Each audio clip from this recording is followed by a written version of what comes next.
علی بھائی اگلا سوال ہے، یورپ کے حوالے سے کچھ ویڈیوز منظر عام پر آئی ہیں جن میں کرونا وائرس سے مرنے والے لوگوں کو مخصوص لباس میں ڈال کر اجتماعی قبروں میں دفنایا جا رہا ہے، بلکہ بعض جگہ سے تو ان لاشوں کو جلانے کی خبریں بھی آ رہی ہیں۔ ایسی صورتحال میں ان مرنے والوں کے غسل اور کفن و دفن کا شرعی حکم کیا ہوگا؟ دیکھیں، میں نے جو کرونا سے ریلیٹڈ 20 کوسچنز ریکارڈ کروائے ہیں، آپ یوٹیوب پہ جا کے لکھیں 20 کوسچنز اباؤٹ کرونا، آلموسٹ 2.5 گھنٹے کی گفتگو ہے، اس میں میں نے یہ ساری نیٹی گریٹیز بھی کور کی تھی۔ پھر بھی چونکہ بار بار پوچھ رہے ہوتے ہیں تو میں اس کو ایڈریس کر دیتا ہوں۔ پہلی بات تو یہ ہے کہ یہ لاشوں کو جلانے والا مسئلہ عام دنوں میں بھی وہاں پر ہے۔ ایون جو آسمانی مذاہب کے ماننے والے لوگ ہیں، جیوز اور کرسچنز، جو قبروں میں بلیو کرتے ہیں کہ انسان کو قبر میں دفنانا چاہیے، وہ بھی اپنے پیسے بچانے کی خاطر، کیونکہ قبریں بڑی مہنگی ہیں ادھر، تو وہ بھی اپنے مردوں کو جلوا لیتے ہیں ہندوؤں کی طرح۔ اور اسی لیے آپ دیکھیں اکثر لاشیں بھی پاکستان آ رہی ہوتی ہیں، اس میں ریزن ہوتی ہے بعض لوگوں نے ایک وصیت بھی کی ہوتی ہے، اور یہ اس طرح کوئی وصیت کر دینا کہ میری لاش کو فلاں جگہ لے جانا ہے، یہ وصیت پہ عمل کرنا کوئی ضروری نہیں ہوتا۔ آپ نے گیون سرکمسٹانسز میں دیکھنا ہے، اگر وہاں آپ کو قبرستان نزدیک پڑ رہا ہے تو آپ وہاں دفنائیں۔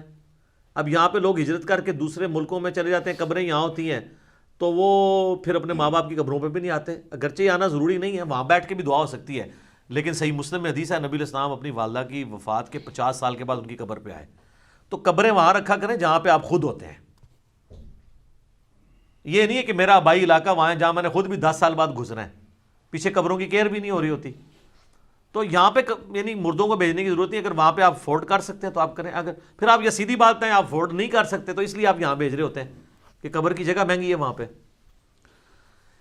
یہ جناب انگلینڈ کے اندر بھی مجھے میرے بھائی نے بھی بتایا، وہاں پہ بھی ایک نوجوان مسلمان کی ڈیتھ ہوئی ہے کرونا کی وجہ سے، تو پھر اس کو جو غسل اور تدفین جن لوگوں نے کیا ہے ان کو بھی وہ جراثیم ٹرانسفر ہوئے ہیں، تو یہ اب چیز اسٹیبلش ہو چکی ہے۔ لہٰذا یہ صرف کنٹرول انوائرمنٹ کے اندر جن لوگوں نے وہ کنٹرول لباس پہنا ہو وہی اس کو غسل دیں اور اس کو دفنائیں۔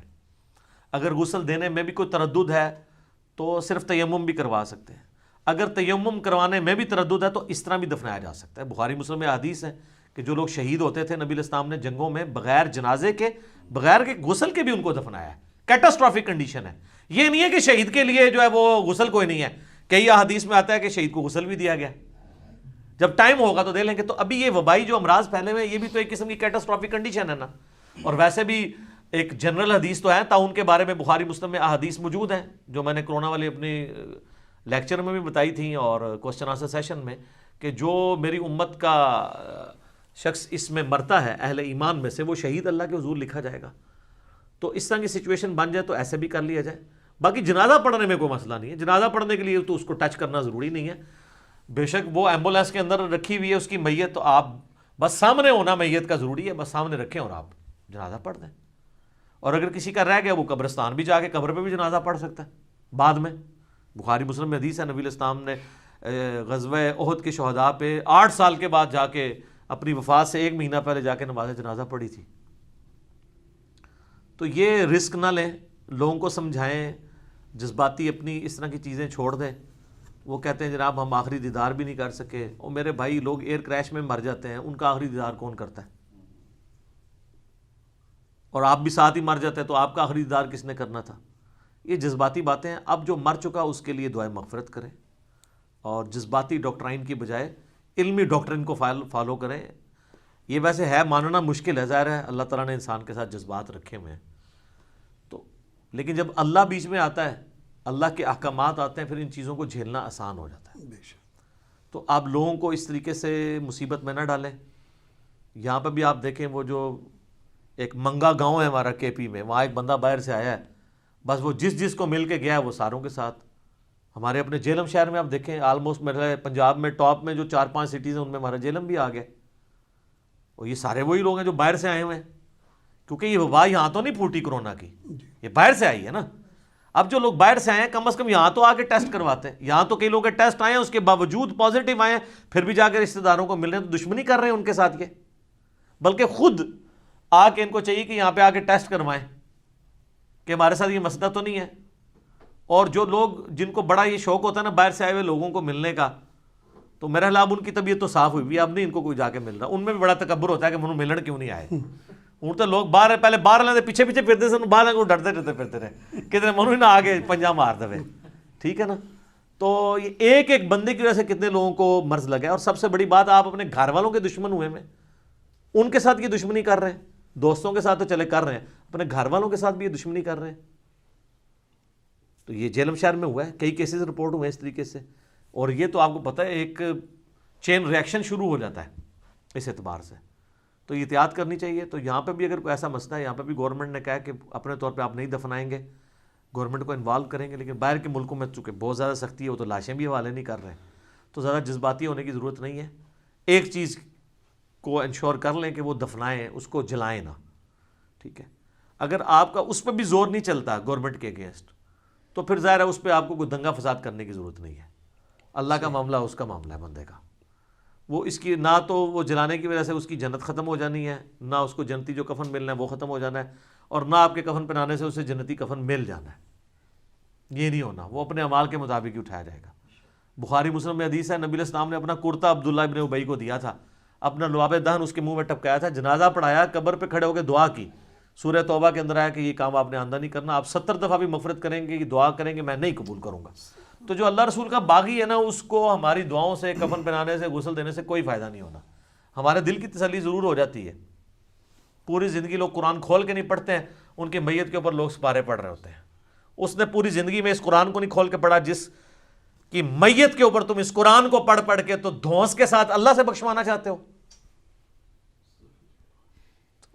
انسان اپنے اوپر خود غور کر لے. باقی یہ زیادہ پریشان ہونے کی ضرورت بھی نہیں ہے. یہ بھی اب اس میں کئی ایک باتیں ہیں جو یعنی میڈیا میں کرنے والوں کو مجرم سمجھا جاتا ہے. احتیاط اپنی جگہ ہے، لیکن اس کرونا کو پینک بھی نہ اس کا پھیلائیں. 200 سے زیادہ وائرسز ایسے ہیں جو پوری دنیا میں ہر سال زکام فلو پھیلا کے چلے جاتے ہیں. اور ہم میں سے میں آپ کو بتاؤں، میں پرسنلی اپنے کئی جاننے والوں کو جانتا ہوں جن کو 2-3 مہینے پہلے کرونا ہو کے جا چکا ہے. اٹلی کے رہنے والے ہمارے علاقوں میں بھی رہتے ہیں. وہ اب جب یہ مسئلہ چلا تو انہوں نے کہا اچھا یہ کرونا ہوا تھا ہمارے بچوں کو. ایک بچہ ہاسپٹل تک گیا، اس کو نمونیا بگڑ گیا تو یہ وہ تو بھی پتہ چلا یہ ہو کے چلا بھی جاتا ہے. لیکن جہاں پہ یہ یعنی ابھی پہنچا نہیں ہے اور آپ کہیں گے ہو جائے گا تو ویسے ہی اگلے کی قوت مدافعت اور امیونٹی جاتی رہتی ہے. یہ تو یعنی سائنٹسٹ خود مانتے ہیں کہ کوبرا سانپ کے کاٹنے سے لوگ اتنے نہیں مرتے ہیں جتنے سانپ کے ڈر کی وجہ سے. کئی تو ایسے سانپ ہیں جن کے زہر جو ہے جان لیوا نہیں ہے، ان کے کاٹنے سے بھی لوگ مر گئے ہیں. اور کئی لوگوں کو کوبرا کاٹا ہے اور نہیں مرے. وہ کانفیڈنٹ ہیں جو لوگ کوبرے کے ساتھ یہ کرنے والے لوگ ہیں. کئی لوگوں کی لائیو ویڈیوز بنی ہوئی ہیں کہ ان کو کوبرا کاٹا ہے تو انہوں نے کہا جی ٹھیک ہے 40 منٹس لیفٹ، وہ کاؤنٹ ڈاؤن شروع کر دیتے ہیں. وہاں جا کے اینٹی وینم لگا، ٹھیک ہو گیا. تو جڑے لوگ پہلے ہی مرے ہوئے ہوتے 40 منٹ کے، وہ 40 سیکنڈ ہی مر جائیں گے خوف کی وجہ سے. احتیاط ضرور کریں. یعنی یہ افراط و تفریط نہیں ہونا چاہیے. یہ دو ایکسٹریمز ہیں، ایک طرف بے احتیاطی اور یہ احتیاطیں سر اس کے بغیر بھی ہیں. آپ کو اسلام نے یہ احتیاط بتائی ہے کہ آپ نے ہاتھ دھو کے کھانا کھانا ہے، اس کے بعد ہاتھوں کو پوچھنا بھی نہیں ہے. اور سر میں نے یہ عرض کیا یہ جو آئے دن آپ کو کہہ رہے ہیں 20 سیکنڈ تک صابن سے دھوتے رہیں. اس سے اگلی بات یہ ہے کہ 20 سیکنڈ دھونے کے بعد جب ہاتھ صاف ہو گئے پھر آپ انہی ہاتھوں سے جب اس نل کو بند کر رہے ہیں تو جو نل کے ہینڈل کے اوپر جراثیم تھے وہ پھر آپ نے دوبارہ لے لیے ہیں. تو آپ یہ بتایا کریں کہ 20 منٹ تک ہاتھ دھوئیں اور 10 سیکنڈ تک وہ بھی دھوئیں تاکہ ٹنکی خالی ہو جائے تھوڑی. کچھ اللہ نے بھی توکل کرو اور کسی خاص حد تک ہم احتیاط کر سکتے ہیں. اور میں نے آپ کو بار بار وہ وظائف بتائے ہیں کہ آخری 3 صورتیں صبح و شام 3 دفعہ پڑھ لیں، اپنے جسم پہ دم کر لیں. اس سے بہتر کوئی وظیفہ نہیں ہے. جامعہ ترمذی میں سنن نسائی میں حدیث ہے جب یہ 3 صورتیں نازل ہوئیں، المعوذات 3 پناہ دینے والی صورتیں، سورۃ الاخلاص، سورۃ الفلق اور سورۃ الناس، تو نبی علیہ السلام نے باقی دعائیں چھوڑ کے انہی 3 صورتوں کو لے لیا تھا.